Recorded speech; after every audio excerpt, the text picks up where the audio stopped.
بصوا يا جماعه لقينا ايه، ونمد له العصايه بيجري وراها. بصوا اهو. ليه بقى عايز يطلع عليها؟ بصوا اهو اقفلك دلوقتي. هو في اوه ماي جاد، حركات وتكات الصراحه. بصوا واقف على رجله ازاي، شايفينه والنبي يا جدعان واقف على رجله ازاي؟ شايفين يا جماعه كبير ازاي؟ بينط على العصايه. بصوا اوعى ولا ده اقل حجم عندنا ولا بينط على العصايه. لا لا لا اوعى بص. طب ده نعمله في ايه بقى؟ يعني ده احنا نتصرفوا معاه ازاي؟ الله. بصوا بينط على العصايه ازاي يا جماعه. بصوا يعني هو واقع مش عارف يطلع. طب بالله عليك يا مصطفى، بالله عليك. لا لا لا، انا مش لسه وانا طالعه على السلم بقول لك انا حاسه ان في فار. حصل والله العظيم ما كنت شفته. ايه رايكم في الحركه دي؟ بقول يا مصطفى انا حاسه ان في فار. ايه رايكم في الحركه دي؟ لا لا لا خلاص يا مصطفى بجد خلاص. ايه رايكم في الحركه دي؟ حد عنده من ده؟ لا اللي عنده من يعني الحاجات دي عند مصطفى وامل. مش قادر امسك نفسي. اللي عنده من ده كداب. يا حول الله يا رب. اللي عنده من ده كداب يا ريس. طب خلاص يا مصطفى دوخته. بص بقى يا جماعه، مصطفى حضر العصيان وقال لك يانا يا الفيران في قلب البيت.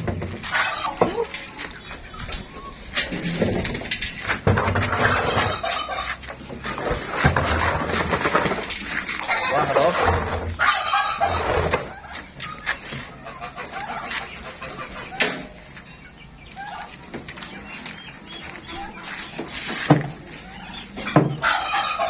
يا ماما يا نهار ابيض. شايفين يا جماعه كوبرا عامل ازاي؟ شايفين الفار كبير قد ايه؟ يا نهار ابيض، يا نهار مش شايف. في تاني يا مصطفى؟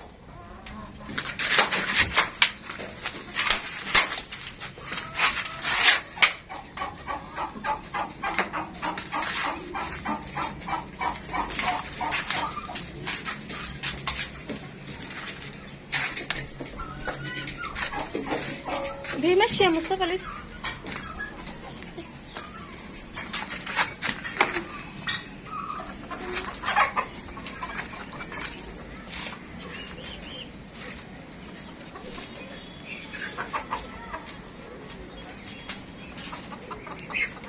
يبقى ده ابوهم وامهم، واللي في البتاع ده يبقى مين؟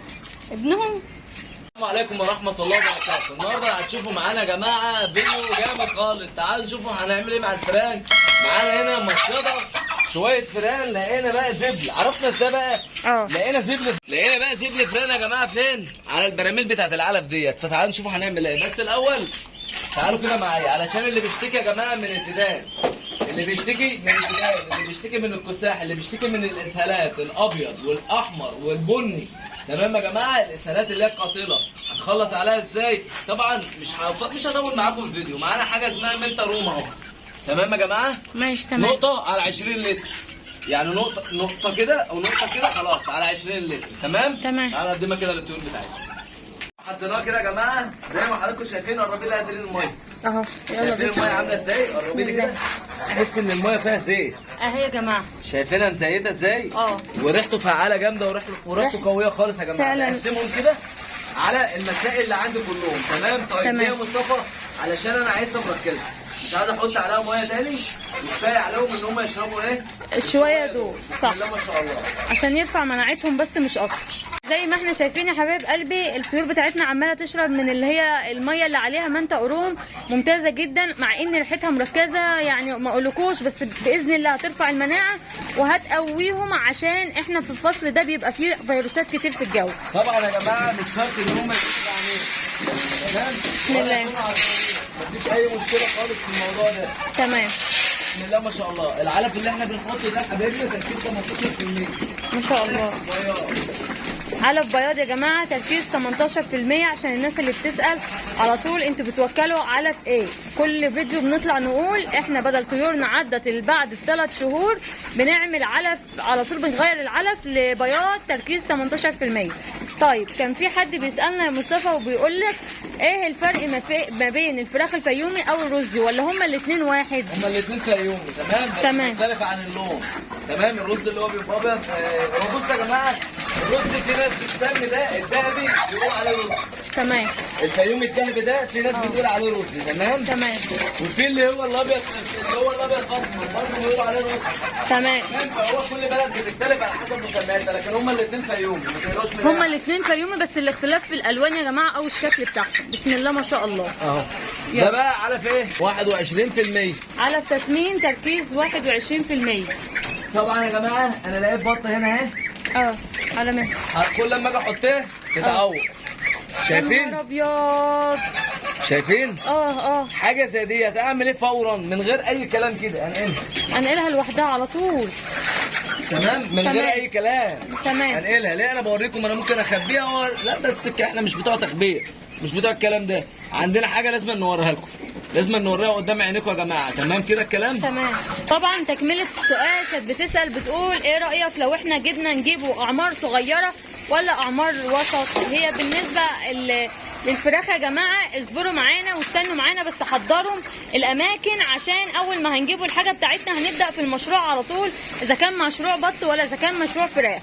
فبالنسبه لنا احنا ما بنحبش نجيب، والله احنا جبنا معاكم الدفعه اللي قبل كده كتاكيت، بس بصراحه الاحسن والاوفر اللي هي تجيبيها عمر 15 يوم. تمام.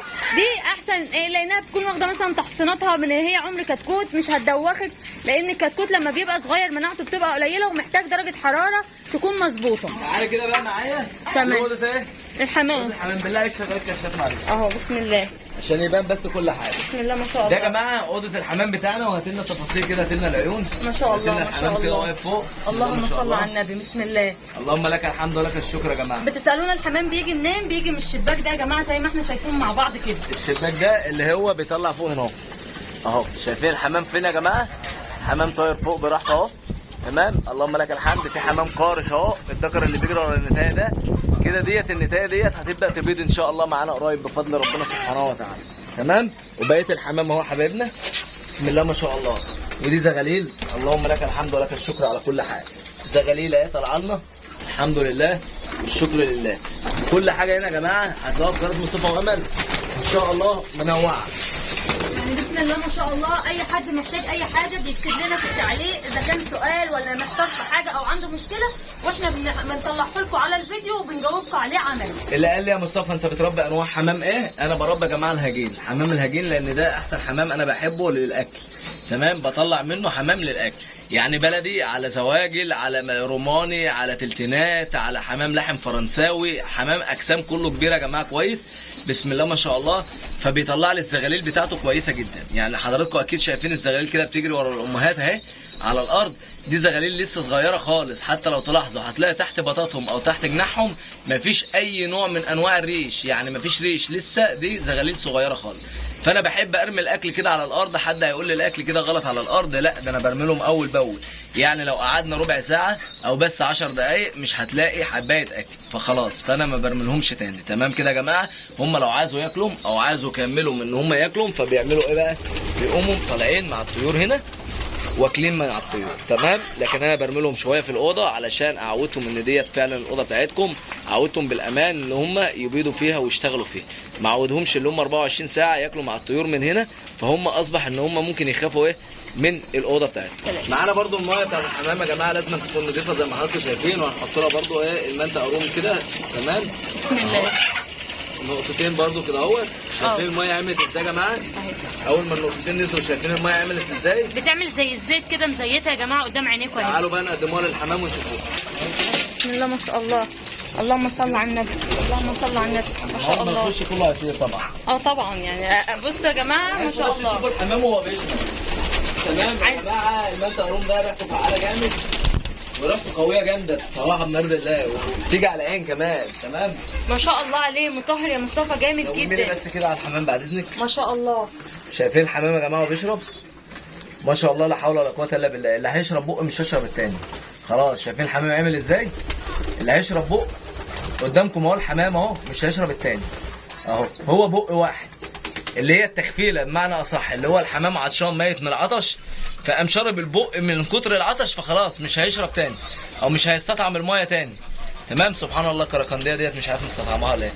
سبحان الله. يعني اي حمام لو تاخدوا بالكم تلاحظوه يجي يشرب كده خلاص ما بيقدرش ان هو يكمل. الحمام كله بيطير يا جماعه، سبحان الله.